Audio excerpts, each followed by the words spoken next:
ये नहीं कि 5 साल तुमको चुनकर भेज दिया तो 5 साल हम चुप बैठ जाएंगे। तुमने अगर काम नहीं किया तो तुमको वापस बुलाएंगे, दूसरे को भेज देंगे, तीसरे को भेज देंगे। तो गैट करार को रद्द कराने वाले खासदार चाहिए लोकसभा में, गैट करार को रद्द कराने वाले आमदार चाहिए विधानसभा में। और अब के बार के चुनाव में आप इस बात का ध्यान रखिए कि जो लोग गैट करार का विरोध करते हैं, जो मल्टीनेशनल का विरोध करते हैं, जो विदेशी कंपनियों का विरोध करते हैं, भारत के शेतकरी समाज को समृद्ध बनाना चाहते हैं, खेती को संपन्न बनाना चाहते हैं, उन्हीं को वोट करिए। और मेरा आपको हाथ जोड़कर निवेदन है कि वोट करते समय पक्ष को ध्यान में मत रखिए, व्यक्ति को ध्यान में रखिए, क्योंकि पक्ष कई बार बेईमान हो जाते हैं। हम पक्षों को एक बात के लिए चुनकर भेजते हैं कि इस काम को करने के लिए जा रहे हैं, जब वो वहां पहुंच जाते कहते हैं ये नहीं हो सकता, कुछ और बताओ, ये नहीं हो सकता, कुछ और बताओ। फिर वो अपने मूल मुद्दे सब भूल जाते हैं, फालतू फालतू काम करना शुरू कर देते हैं। इसलिए पक्षों को वोट मत करिए, व्यक्तियों को वोट करिए। कोई बहुत अच्छा कामदार है, कोई बहुत अच्छा खासदार है, लेकिन उसका पक्ष खराब है, तो भी आप उस आमदार और खासदार को वोट करिए, क्योंकि पक्ष को आपने अगर वोट किया तो पक्ष तो नागनाथ और सांपनाथ हैं, दोनों ही डसेंगे, चाहे जिससे डसवा लो अपने आप। आजादी के 60 साल में यही हुआ है। इसलिए व्यक्तियों को चुनिए, और व्यक्तियों को चुनते समय उनकी कुछ विशेषताएं हैं जो ध्यान में रखिए कि वो व्यक्ति कितना ईमानदार है, कितना चरित्रवान है, रात को रोज दारू पी के तो नहीं सोता है, रात को कोई खराब काम तो नहीं करता है, गलत काम तो नहीं करता है, पर स्त्री गमन तो नहीं करता, पर वैश्या गमन तो नहीं करता। ऐसी बातों को चुनकर अगर आप ध्यान देंगे तो अच्छे लोग चुनकर जाएंगे, और अच्छे लोग हमेशा अच्छे ही काम करते हैं। बुरे लोगों को चुनकर भेजेंगे, वो बुरे काम ही करेंगे। अभी तो आप ऐसा चुनाव करते हैं कि एक व्यक्ति है, उसने 100 मर्डर किए हैं, दूसरे ने 90 मर्डर किए हैं, आप 90 वाले को वोट दे देते हैं। वो 90 वाला जब चुनकर जाता है तो वो 150 मर्डर करा देता है, वो उसका बाप निकलता है पिछले वाले का। ऐसा चुनाव बंद कर दीजिए। और स्वामी रामदेव जी ने अभी भारत स्वाभिमान करके अभियान शुरू किया है, उसका तो ये मुद्दा है, ईमानदार, चरित्रवान, पारदर्शी, साहसी, पराक्रमी।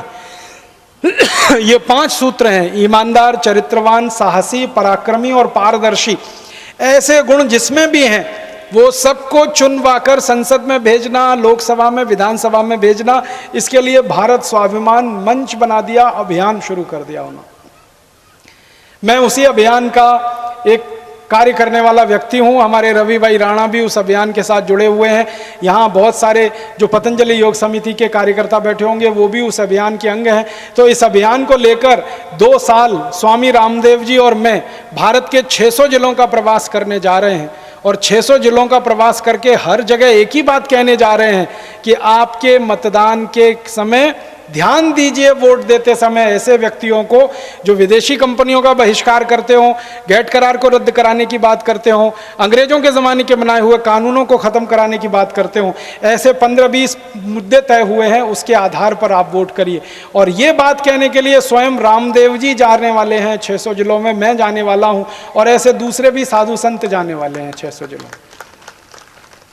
आपको सुनकर हैरानी होगी, श्री श्री रविशंकर जी, उनका पत्र आ गया कि हम आपके साथ इस पूरे अभियान में हैं। हमारे देश के महामंडलेश्वर, बहुत बहुत बहुत पूजनीय सत्यमित्रानंद जी गिरी, वो परसों हमारे साथ थे हरिद्वार में। उनका पूरा आशीर्वाद है कि अगर ये काम के लिए आप निकलते हैं तो मैं भी आपके साथ। मुरारी बापू जी का संपूर्ण आशीर्वाद इस बात के लिए। 15 बड़े साधु संत जिनके एक एक कोटि से ज्यादा फॉलोअर हैं, 1 कोटि से ज्यादा जिनके फॉलोअर, ऐसे 15 संत एक साथ भारत के 600 जिलों का प्रवास शुरू करने जा रहे हैं अगले 2 साल। और ये प्रवास इसी बात के लिए है कि हमको गैट करार नहीं चाहिए, मल्टीनेशनल नहीं चाहिए, WTO नहीं चाहिए, विदेशीकरण जो हो रहा है इस देश का वो नहीं चाहिए, कर्जबाजारी जो बढ़ रही है शेतकरी समाज की और देश की वो नहीं चाहिए। तो इन सब बातों को लेकर जब साधु संत निकल रहे हैं समाज में, तो आप जान लीजिए परिवर्तन तो अब होगा इस देश में। क्योंकि जब भी भारत का सन्यासी और साधु निकला है तो उसने देश और समाज को बदला है। ये हमारा हजारों साल का इतिहास है, आप कभी भी उठा के देख सकते। साधु समाज, संत समाज जब भी निकला है, समाज उसके पीछे चला है। और हमारे यहाँ की राजनीतिक व्यवस्था तो हमेशा संत समाज के नीचे रही है। संत समाज ऊपर रहा है, राज्य व्यवस्था हमेशा उसके नीचे रही है। संत समाज के आशीर्वाद से हमारे यहाँ राजा काम करते रहे हैं। आपको मालूम है, भारत के महान महान राजा चंद्रगुप्त विक्रमादित्य, हर्षवर्धन, सम्राट अशोक, समुद्रगुप्त, ये जितने बड़े महान महान चक्रवर्ती सम्राट हुए, इन सब का नियम था कि दरबार में अगर कोई साधु आ गया तो ये राजा अपना सिंहासन छोड़ता था और साधु उस सिंहासन पर बैठता था। मतलब साधु के लिए, सन्यासी के लिए सिंहासन खाली है, राजा उसके चरणों में बैठता था। इसका मतलब यह है कि साधु समाज, संत समाज और धर्म सत्ता हमारी राज्य सत्ता को निर्देशित करती थी। तो जब तक भारत की धर्म सत्ता राज्य सत्ता को निर्देशित करती थी, तब तक भारत सोने की चिड़िया था। चंद्रगुप्त विक्रमादित्य का समय देख लो, भारत सोने की चिड़िया था।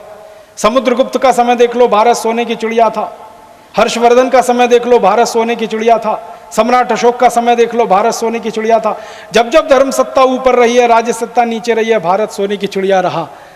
लेकिन जब विदेशियों का हमला हुआ और विदेशियों ने आकर यहाँ पर साम्राज्य स्थापित कर लिया, तो धर्म सत्ता पीछे चली गई, राज्य सत्ता ऊपर आ गई। तब से भारत नीचे रसातल में गिरता ही जा रहा है, गिरता ही जा रहा है, गिरता ही जा रहा है, गिरता ही जा रहा है। और इतना गिर गया है कि अब उठने के लिए लोगों को भरोसा खत्म हो गया है कि ये देश फिर से उठ सकता है। गरीबी बढ़ी, व्यभिचार बढ़ा, पापाचार बढ़ा, अत्याचार बढ़ा, भ्रष्टाचार बढ़ा। जब से हमारा समाज पीछे हो गया, राज्य सत्ता आगे हो गई, धर्म सत्ता नीचे आ गई, राज्य सत्ता ऊपर हो गई, सारी गड़बड़ी हो गई। अब फिर से धर्म सत्ता आगे आ रही है। स्वामी रामदेव जी धर्म सत्ता के प्रतीक हैं। स्वामी सत्यमित्रानंद गिरी जी धर्म सत्ता के प्रतीक हैं।